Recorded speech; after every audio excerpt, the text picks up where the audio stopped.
guys, welcome to another tutorial today. So in our last video rather, we discussed about conditional statements in Python. So we are still on the conditional statements in Python, but this time around we are going to be working on nested if statements. So now let's see what we actually call nested if statements in Python. Now let's say we have num now. Let's say our num is 5 again. Say our num is 5. So we can now say if num, are you getting it? If num equals to if num is less than 20, right? So and then we said print formatted string of num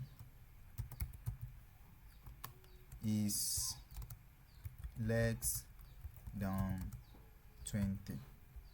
So we said num is less than 20 initially. So now what is nested if? Now let's perform what nested if really means. Now below these indentations, we want to make another statement that verify if the above statement is thoroughly true. Then if the above statement is true, then the next statement should be executed like this. Now let's make nested if statements like this. Now let's say we have grandfather, we have grandpa, then we have father itself, then we have son. Now do you see that in this scenario of nested if, the grandpa is the first on the list, because if there is no grandpa, there will not be father, and if there is no father, there will not be son. So now the existence of grandpa begot what we have here, we call it father.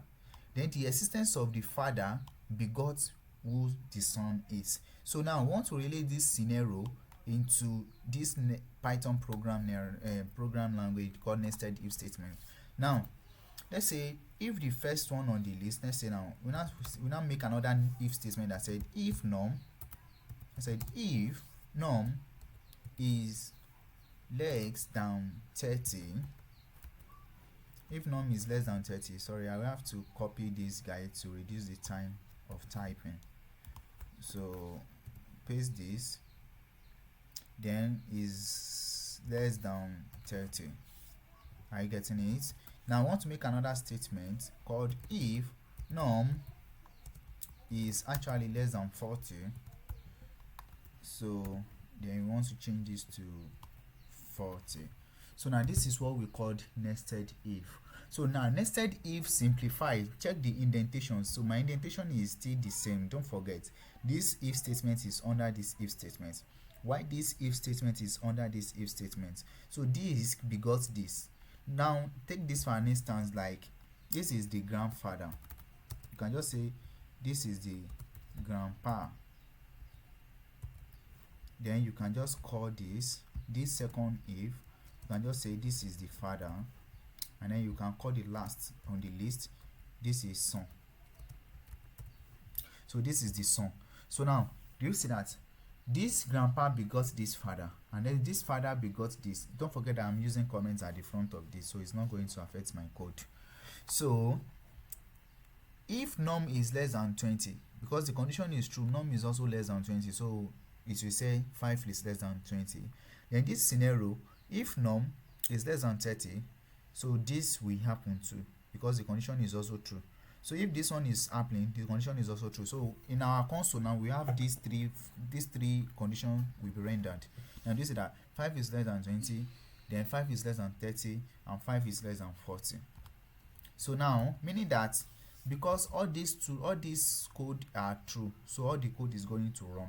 So now let's now change this to a false program that said maybe 3. Let's say if num is less than 3.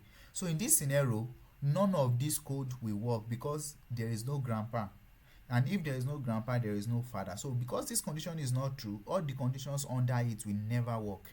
So now let's check what I'm saying out. Now do you see that nothing is displayed on the console? So nothing is displayed on the console because this first condition is not true. So if this first condition, even though the rest of the condition is true, because if there is no grandpa, there won't be the rest of the son. So now changing this scenario to this, and then you can just change this to you can just change this to maybe up to like maybe 3, and just change it. So now we only have this code runs because so far this father is not available, there will not be some. Don't forget the rules. So now we only have 5 is less than 20, because even though the rest of this code is still correct, is still true, but it won't work because of what we have here. So we have to divert our attention to this second aspect. Don't worry about that, guys. My battery is getting out of hand, but I still have to finish this video. So if this particular condition is not true, so the rest won't be also true as well. So just take it as these rules, that if there is no grandpa, there will not be father. If there is no father, there will not be son. So take this condition as it. So this is what we called nested conditional if statement. So guys, so in the next tutorial we'll be advancing more forward in gathering every knowledge that we have worked on, in using it in some real-time practical. We will be writing some programs, maybe some calculator programs that we will use to advance our skill forward. So guys, see you in the next video. Thank you.